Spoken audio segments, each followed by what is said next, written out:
The lights were bright. The smiles were rehearsed. And for the first few minutes, Loose Women looked exactly the way it always does, comfortable, predictable, safe. But something felt off. Rod Stewart sat in his chair with a tension that didn't match the casual daytime tone. His posture was stiff. His answers were sharper than expected. This wasn't the nostalgic rock legend reminiscing about the good old days. This was a man carrying an opinion, and he wasn't planning to soften it for television. Denise Welch noticed immediately. When the conversation shifted toward politics, the temperature in the studio changed. What started as a measured exchange about social responsibility quickly turned into a clash of worldviews. Rod spoke about personal freedom, about being tired of being told what to think. His voice wasn't loud, but it was firm. Controlled. Dangerous in a space built on polite agreement. Denise pushed back. Hard. She questioned his platform. His influence. His timing.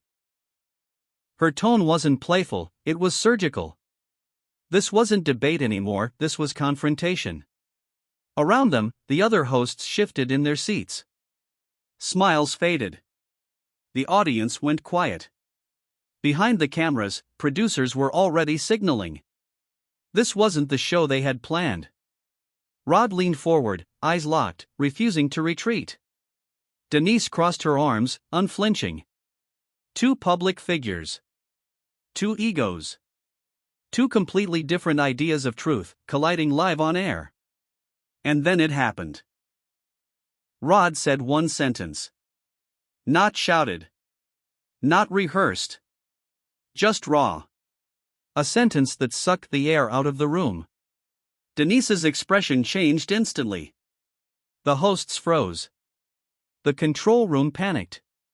Because in that moment, everyone realized this wasn't just an uncomfortable exchange anymore.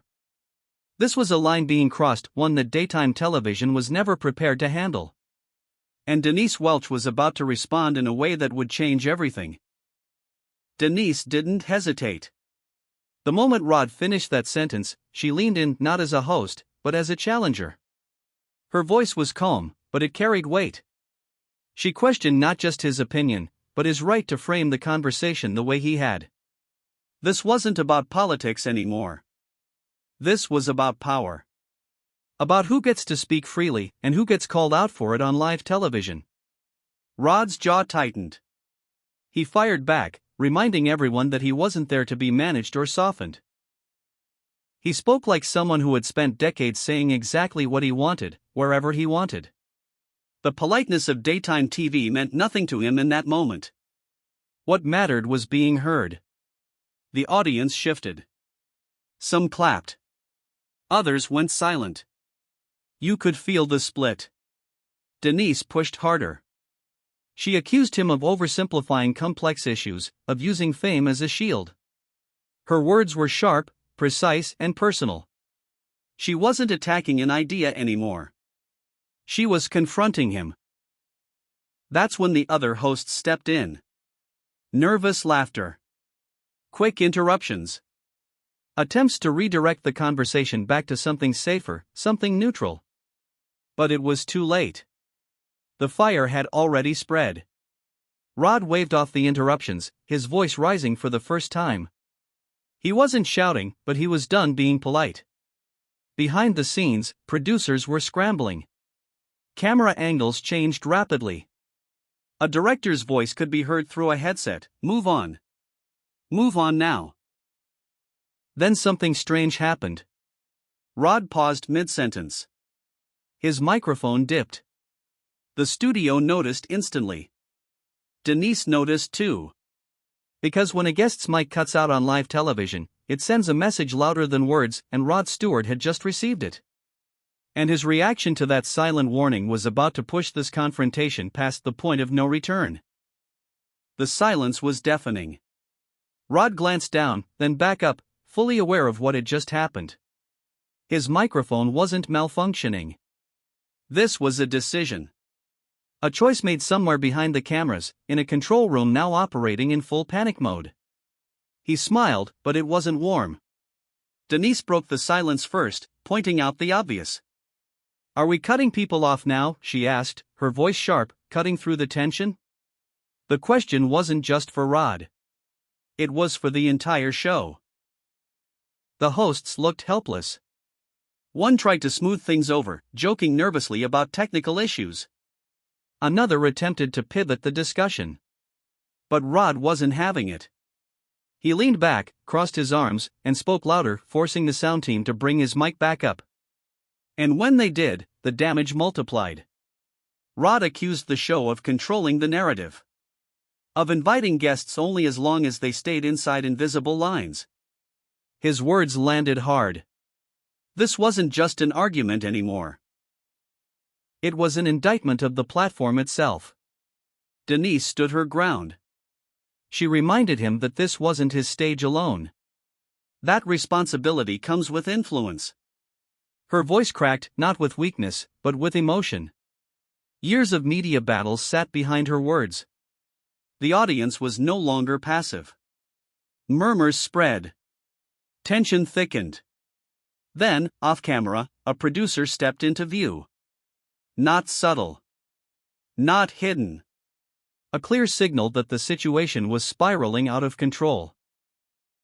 Rod looked directly toward the side of the set. Denise followed his gaze. Everyone knew what was coming before it was said. The host hesitated, then spoke carefully. "We're going to take a quick break." But Rod shook his head. "No," he said. And in that single refusal, the unthinkable happened. Rod Stewart was asked, live, to leave the set. And what unfolded in the next moments would never be shown in the official broadcast. The moment the show cut to commercial, the atmosphere exploded. Applause didn't happen. Laughter didn't follow. Instead, there was chaos, voices overlapping, producers rushing in, assistants pulling headsets off in frustration. What viewers didn't see was a studio frozen in shock, unsure of who had just crossed the bigger line. Rod stood up slowly. Not angry. Not shouting. Calm in a way that made people uncomfortable. He reportedly refused to storm off. Instead, he asked one question. Quiet but loaded, "So this is how it ends?" Denise stayed seated, visibly shaken but defiant. Her hands trembled slightly as she adjusted her notes. This wasn't victory. This was emotional fallout. She had challenged a legend on live TV, and now the consequences were landing in real time. Producers surrounded Rod, urging him toward the exit. Some tried to soften the moment, others clearly focused on damage control. The priority wasn't truth anymore, it was containment. Witnesses later claimed words were exchanged that never reached the microphones. Accusations of censorship. Claims of betrayal. A reminder from Rod that he had been invited, not warned, and certainly not silenced. Meanwhile, Denise was pulled aside by staff, reassured that she did the right thing. But her expression told a different story. The weight of public backlash was already setting in. Outside the studio, phones lit up. Clips began spreading online, edited, reframed, weaponized. Narratives formed before facts could catch up. And then came the detail the show didn't want anyone to know. A behind-the-scenes decision made before the conversation even began that explains why Rod Stewart was never meant to finish what he started. And once that information leaked, the entire story took on a darker meaning. By the next morning, the damage was already done. Social media had turned the clash into a battlefield. Clips, some only seconds long, circulated with dramatic captions and bold accusations. Some viewers called Rod Stewart brave, a man punished for speaking freely. Others said Denise Welch did what the show was too afraid to do, challenge unchecked influence, live in without apology. But here's the uncomfortable truth. No one really won. Rod walked away framed as both rebel and liability. Denise remained on the panel, but now carried the weight of being seen as the face of control or courage, depending on who you ask. Loose Women protected its brand, but at the cost of trust. Because viewers noticed what was missing. The pauses. The cuts. The unfinished sentences. That leaked detail changed everything. The alleged pre-show warning. The boundaries Rod was never supposed to cross.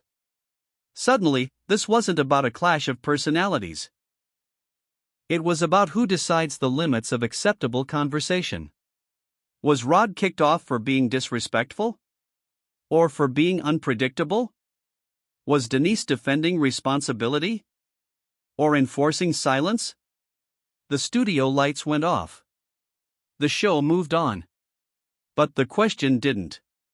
Because if a global icon can be muted in real time, what chance does anyone else have? And now the real decision doesn't belong to them. It belongs to you. If this moment made you uncomfortable, good. That means it mattered. Because what you just watched wasn't just a TV argument. It was a window into how narratives are shaped, how voices are managed, and how quickly live debate can be shut down when it stops being convenient. Whether you side with Rod, Denise, or neither, one thing is clear: this wasn't just entertainment. This was power on display. Now I want to hear from you. Did Rod Stewart cross a line, or did the show cross one first? Was Denise Welch standing up for accountability, or defending the system? And most importantly, should daytime television decide what conversations are allowed? Drop your thoughts in the comments. Not one-word reactions, real opinions. This channel exists for people who think deeper, question louder, and refuse to accept the surface story. If you felt the tension, if you stayed to the end, hit the like button. It tells the algorithm this conversation matters. Subscribe if you want more real-time breakdowns of media moments they want you to forget. And turn on notifications, because the next episode digs even deeper into what happens when truth meets television limits. This isn't about picking sides. It's about refusing to look away.